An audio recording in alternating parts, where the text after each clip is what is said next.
Welcome to the Roberts Law Office Injury Podcast. Kentucky Attorney Jeff Roberts has over 25 years of experience. He'll provide answers to your questions related to personal injury and automobile accidents, workers' compensation claims, and Social Security disability benefits. Let's join Jeff for this episode. Friends, welcome back. Today, as we jump into spring, we're going to talk a little bit with Attorney Jeff Roberts about spring motorcycle checkups and some of the things you might want to keep in mind.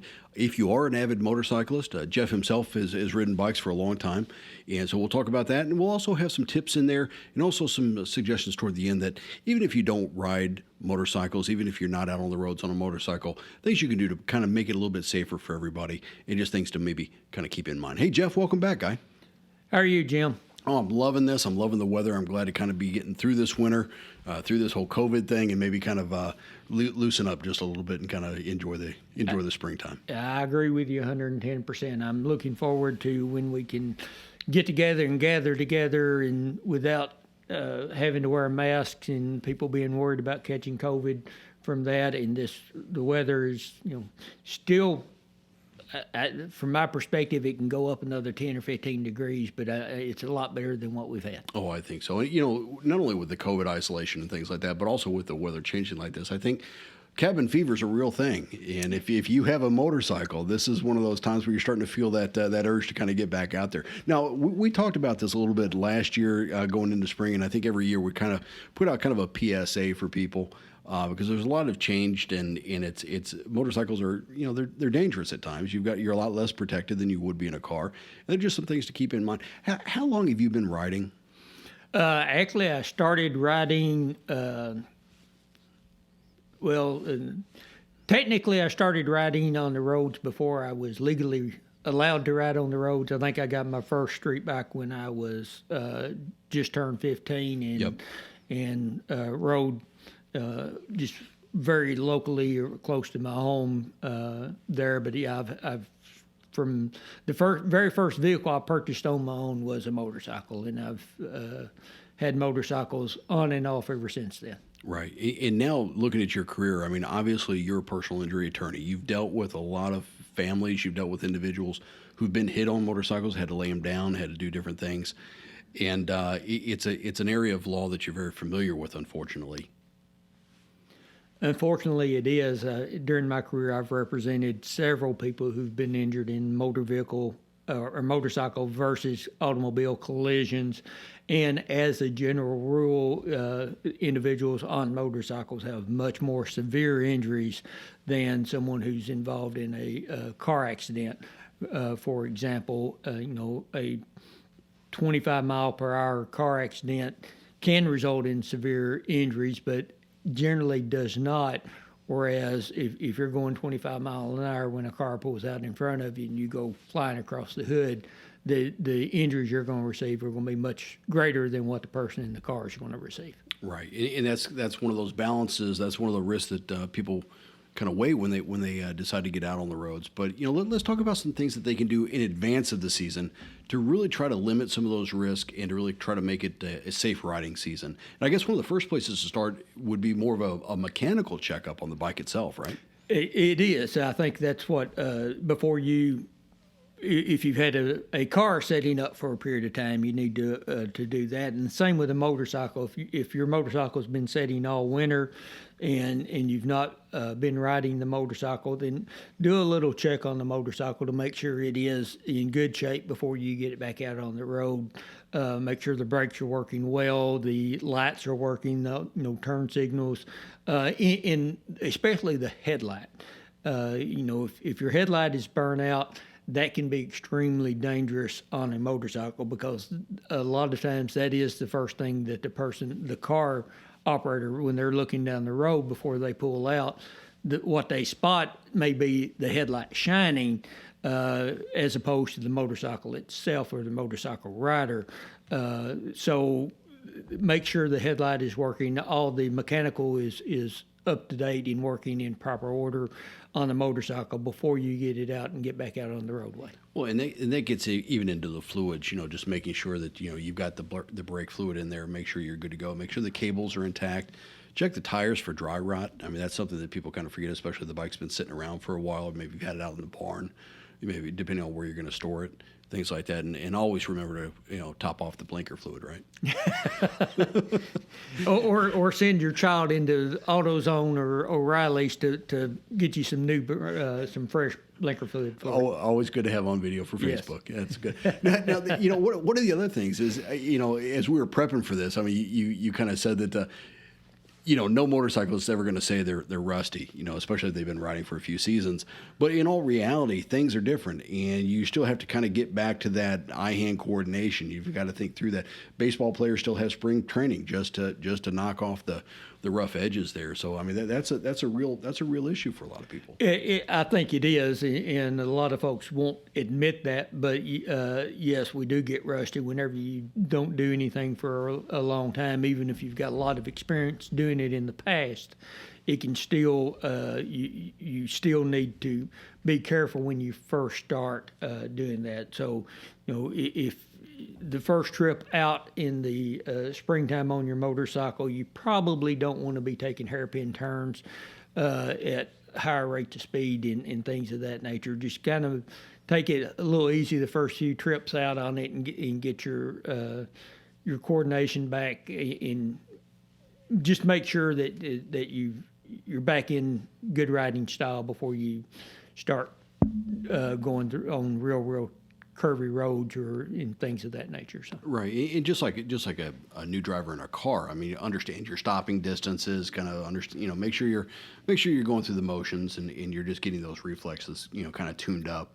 Because I mean, you are going to be flying down the road. You're going to be having a lot of fun, enjoying. You're going to be distracted, looking around at nature and looking around at the other cars on the road with you, and just making sure that you're ready for that is important. I mean, those you might only get one shot at it. Exactly, and I mean, one of the things that when I ride, one of the things that you have to do on occasion, unfortunately, is dodge when somebody pulls out in front of you just a little bit, maybe, or I've had it to me when I was going through a parking lot and somebody opens a car door up right in front of me when I'm driving down the drive portion of the road or something, and you've got to dodge that. And at the end of the season, my ability to dodge is much better than it is at the start of a riding season. So. No, that makes perfect sense. And quite frankly, a lot of people who are not on bikes, but rather they're inside cars, are just not used to seeing you. You guys have been off the road for several months, so everybody's reacclimating to this. And obviously, with that narrow profile, and again, if you have an issue with your equipment, such as your headlamp.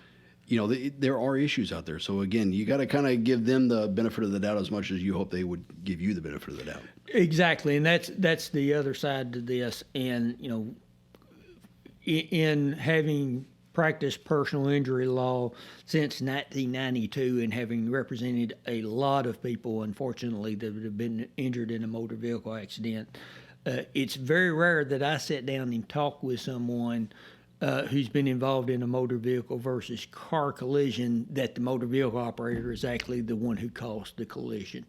It's nearly always, if not always, well, it's not always, but frequently the cause of the collision is the operator of the automobile did not see the motorcycle approaching or did not realize how quickly the motorcycle is approaching, and especially this time of the year, even during the wintertime, people ride motorcycles on warm days during the wintertime, but it's not as frequent. And, somebody who pulls up to a stop sign in a car now and they look down the road and they see a motorcycle approaching in July, August, from experience, they know that motorcycle is going to get there quicker than what they realize in March, April. From that standpoint. So in my advice to people who are operating cars and trucks is to keep an eye out, and if you see a motorcycle approaching, take another second or two to make sure that how fast that motorcycle is approaching before you pull out, because if you pull out in front of somebody, it can be fatal or be seriously injuring to that motorcycle operator. And I don't know of anybody who wants to have that on their conscience from that standpoint. And if you're operating the motorcycle, when you see a car pull up to a stop sign or a stoplight and you know you've got the right of way, keep a close eye out on those individuals. You may want to let off the gas just a little bit and be prepared to have to come to a stop if they do pull out in front of you. You shouldn't have to. I understand that, but you also don't want to go flying over somebody's hood. Well, in that anticipation, I mean, that's such a good tip, because a lot of times you think, well, I've got the right of way, I'm going to be fine here. You know what happens when you make an assumption. Exactly. And it's just, don't assume things, because again, everybody's reacclimating, but at the same time, you don't want to make a false assumption or a bad assumption here. And even if it was their problem or their fault, you still got a lot of recuperation time should something actually happen, and that's always going to be a painful experience for everybody. Yeah. Jeff, let's also talk, especially before the season really kicks in, this is also a good time to review your insurance, and that's what I think a lot of people kind of overlook this. But personal injury, motor vehicle accidents, really those kind of claims ultimately come down to the available insurance. You want to kind of break this out for us? Yes. I mean, the motorcycle operator, first off, obviously, we're talking about Kentucky, where I practice, where this is going to be listened to mostly. And Kentucky is a mandatory insurance state. So you have to have insurance on your motorcycle before you get out and ride on the roadway to be legal in Kentucky. And there's a variety of different insurance coverages out there, and people don't realize that at times. The mandatory coverages are really primarily designed to protect the other person if you're involved in an accident and you're at fault. It's liability coverage, property damage coverage, and then there's also personal injury protection coverage and then uninsured motorist coverage that are mandatory. Now, the personal injury protection coverage, which we've talked about before, is actually not mandatory for a motorcycle. And a lot of motorcyclists don't realize that it's optional coverage there. But what I've experienced in talking with individuals who've been involved in a motorcycle wreck is a lot of those individuals think that they've got a car, they've got a motorcycle, and they think, well, I've only got $25,000. I've got minimum coverage on my motorcycle, but I've got really good car insurance coverage, and so it should be okay. Exactly, they think they should be okay.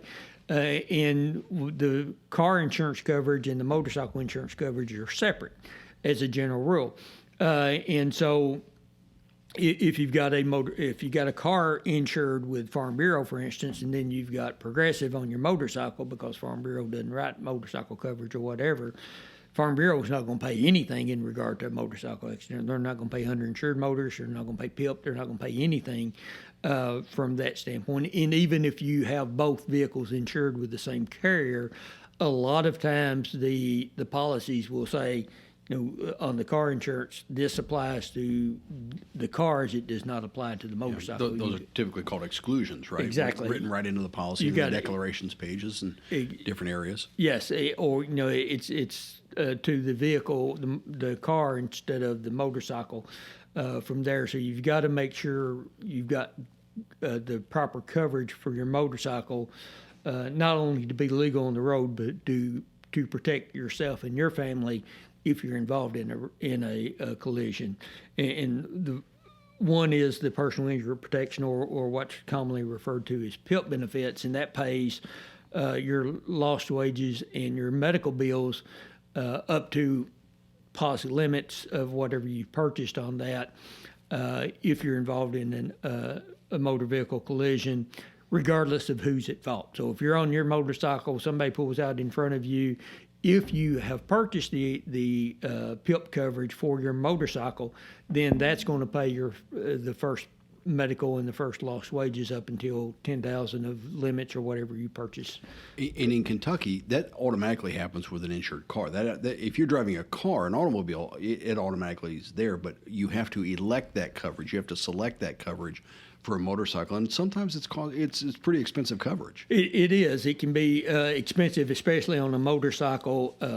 That coverage can be expensive. It's required coverage, and they cannot write a policy in Kentucky for an automobile that does not have PIP coverage For the car. For the car. the other people yes. in the car. Yeah. Yes, for the car. But for a motorcycle, you've got to elect that coverage. It's on you to say, I want PIP coverage. And when I buy motorcycle insurance for my own motorcycle, they didn't even, the agent didn't even mention it to me. I specifically asked, does this policy provide PIP coverage or not? And the agent didn't even bring it up. I brought it up to them from that standpoint to make sure I was getting the coverage I wanted. And one thing that you can do, and I think you should do, especially if you're riding a motorcycle, is, and even if you're not riding a motorcycle, is the health insurance side of it. If you don't have PIP coverage, you better have good health insurance coverage. Right. If you're going to be riding a motorcycle, and even if you have PIP coverage, obviously it's good. You should have health insurance coverage from that standpoint. But a lot of people will rely on the health insurance versus paying the extra money for PIP coverage on a motorcycle.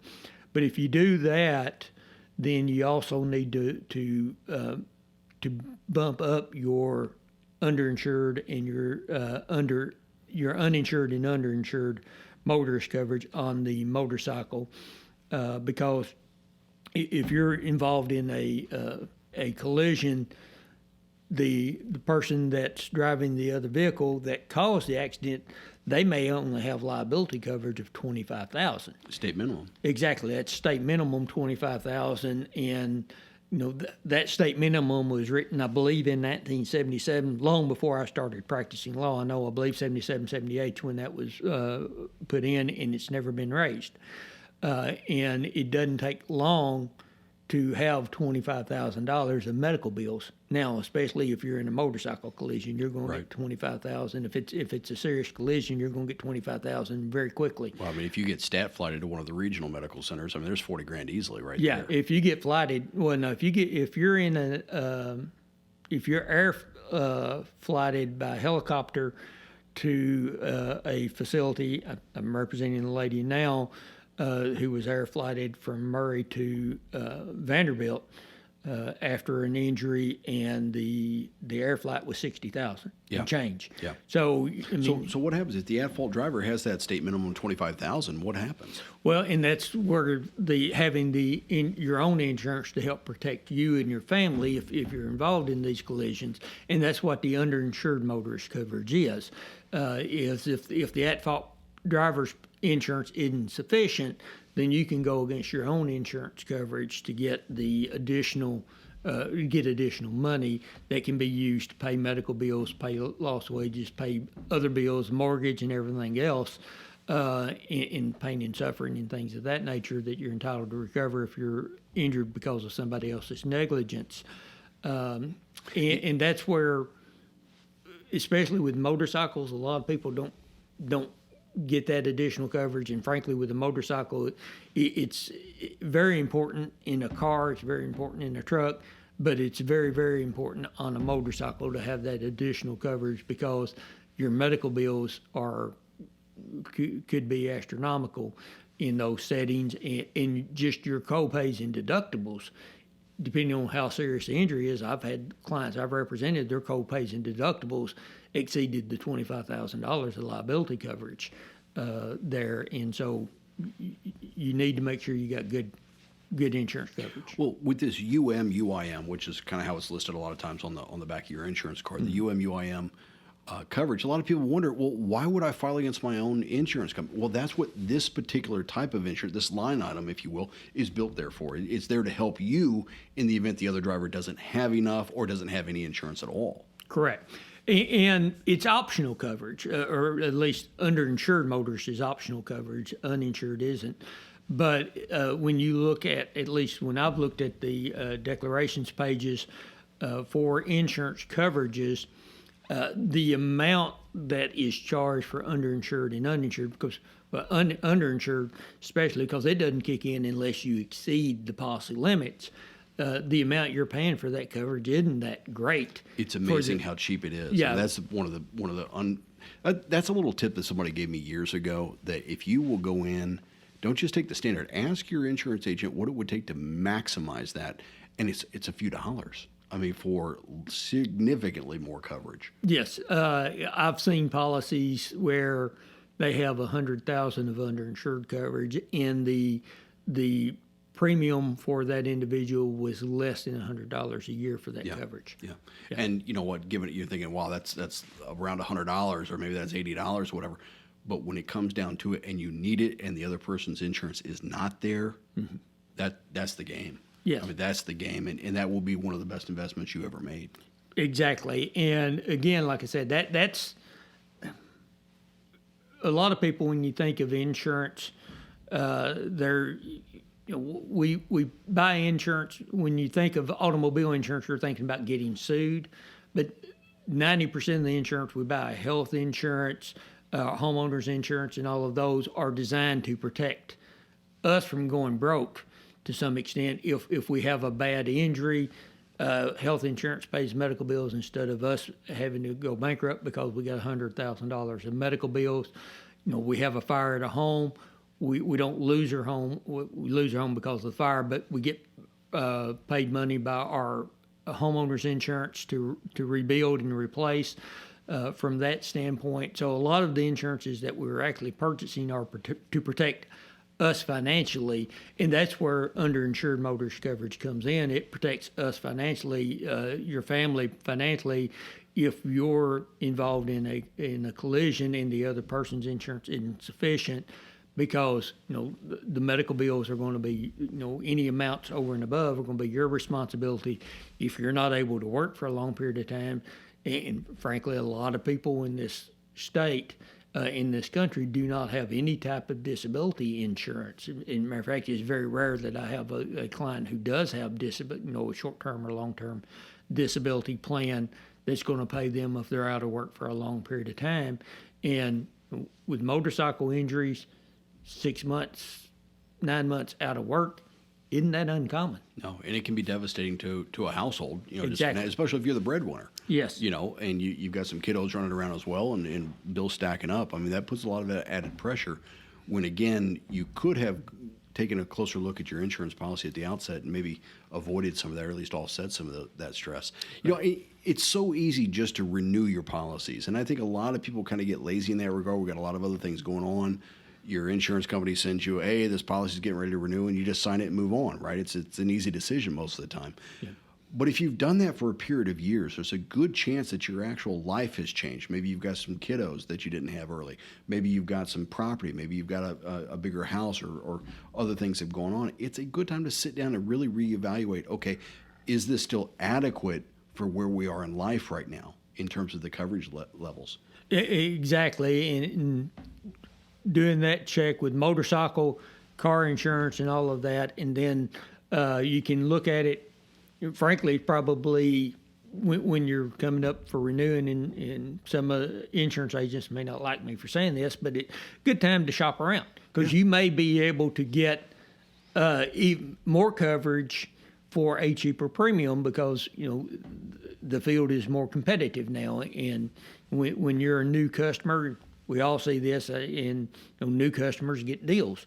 And existing customers don't get as good of a deal as a general rule. So going and looking and shopping around, you may very well be able to get the same coverage or better coverage for a lesser premium. And if you can get better coverage that's going to protect you and your family and pay less money, obviously you're better off doing that. Well, you talk about protecting your family, and this is kind of an unfortunate area of this discussion, but if you are a young motorcyclist in particular and you've got a new family, making sure you have life insurance in place. I mean, hopefully you never have to use that from a motorcycle accident, but the risks are higher. True. Yes, and that's that's just part of the planning that we need to do. If you have a family, husband, wife, and you are riding a motorcycle, you've got kids, and a lot of people thought, well, I don't really need life insurance, but there are, even if it's a stay-at-home spouse that's home raising the kids, there's cost associated, and frankly, thankfully my wife was able to stay at home when my daughter was younger, from that standpoint, and the work she did was much more valuable than the work I was doing, in my opinion, anyway, from that standpoint. And but the cost that you're going to incur additional costs there, and it's a way to protect. I've got life insurance on myself, and it's to protect my wife. Yeah. And protect her financially if something did happen to me. Hopefully it won't happen to me, but it can. And so having that there is just a good, having life insurance. And that's whether you ride a motorcycle or don't ride a motorcycle, it's just a good idea to have coverage there that's going to cover final expenses and also cover some of the lost services that you're providing for that standpoint. And that may be the college fund. That could be a little bit of anything for the kiddos. And a lot of people just really don't think about that because we're young, we're bulletproof at that point. Nothing's going to happen. But if you're getting on a bike, I mean, there's an inherent risk there. It's a little bit higher than, if I were just getting in the car and running down to Walmart or Kroger. I mean, it's a little different. It is. And as I said before, the vast majority of the time, the cause of the accident is not the motorcycle rider, but the person who gets the brunt of the injuries is the motorcycle rider. And the car drivers, they're going to pay up to policy limits on their insurance, and depending on who it is, if they have other assets that could be accessible, but as a general rule, 90% of the people are going to be able to go bankrupt any judgment that you get against them, so you're not going to actually recover anything or very little over what the liability limits are on that person has. So protecting yourself, protecting your family is something that everyone needs to be taking into account. No, I think that's great advice. Jeff, as we wrap up the episode today, the one thing I do want to give you some time to talk about is some tips for people who may not be motorcyclists, but things that they might be doing inadvertently that kind of make it a little bit tougher. Exactly. One of the things that, and I'm seeing it more now brought up than I did before. Frankly, 5 years ago, I don't think I ever heard it mentioned at all among anybody that did not ride motorcycles anyway. From that standpoint, I've ridden, like I said, since I was 15 years old. I've been riding street bikes. One thing that people, they think, well, when I'm driving a car, I need to pay attention, look for motorcycles, and yes, you do need to do that, but then they don't think about it at any other time. One of the things that is a danger to motorcyclists is when people mow their yard and they throw the grass clippings out in the road. That can be very dangerous to a motorcycle. If you come around a curve on a motorcycle and all of a sudden you encounter grass clippings on the road you didn't know was there and you're in the middle of a turn, you can lose control of that motorcycle very easily in that setting. So if you're mowing your yard, don't throw the grass clippings out on the road. It doesn't look good to start with, number one, and number two, it can be very, very dangerous to a motorcyclist from that standpoint. And if you do get some clippings out on the road, run the mower across them and blow them back into your yard so that you don't cause a danger to somebody else out on the roadway. Well, and that's so interesting. I think about wet leaves, being a big hazard for motorcycles or even a car. I mean, there's a lot of wet leaves in the street when you try to stop. I mean, it gets pretty slick. But grass clippings, I mean, something as simple as that. But the physics on a bike are different from the physics in a car, and it can be equally as dangerous or treacherous sometimes. Yeah, well, I mean, I have encountered unforeseen gravel on the roadways before, and one of the times I went down because of it. Yeah. Other times I almost went down and was able to recover. On a paved road, you don't expect to have gravel out in the middle of the roadway, and I actually am not quite sure where it came from, but I was in a curve and all of a sudden there was gravel underneath my tires. And it's the same with grass clippings from that standpoint. Once those tires hit it, the grass clippings can slide, and once those back tires, or once your tires break up with the roadway, it can be very problematic. Yeah, it's just like you're back on ice, right? Yeah. And I know it's not this time of the season, but I mean, obviously, when we get into the harvest season, if you've got a farm truck out there that's making, stops and things like that, sometimes, corn or other kinds of grains can spill out on the road. It's the same thing as gravel or grass clippings. I mean, it's just little tips like that you need to be aware of as a motorcyclist. But I think that grass clipping for the homeowner, just help us out there. Absolutely. Jeff, Yes. any closing words? Any parting advice? I know you're itching to kind of get out there. We've talked about this a few times on the phone before this episode. Well, yeah, just be careful when you get out there, but get out there and enjoy the great outdoors. And it's just Kentucky has some beautiful, beautiful scenery all over the state. I've been to eastern Kentucky. I live in far western Kentucky, up in the northern Kentucky area quite a bit as well. And the Western Kentucky Parkway is awful long parkway to be driving up and down, which I've had to do. But Kentucky just has beautiful scenery. And get out there and enjoy the scenery, and on a motorcycle you can socially distance easily. That's a great wrap up, buddy. Hey, I appreciate it. Jeff, thanks for your time, man. I appreciate it, and we'll pick you up next time. Thank you. See you. Bye-bye.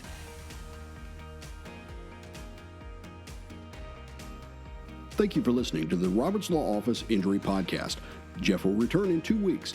Until then, he invites you to visit jeffrobertslaw.com and follow his firm on Facebook. At the Roberts Law Office, you'll find a history of small town service and big city results.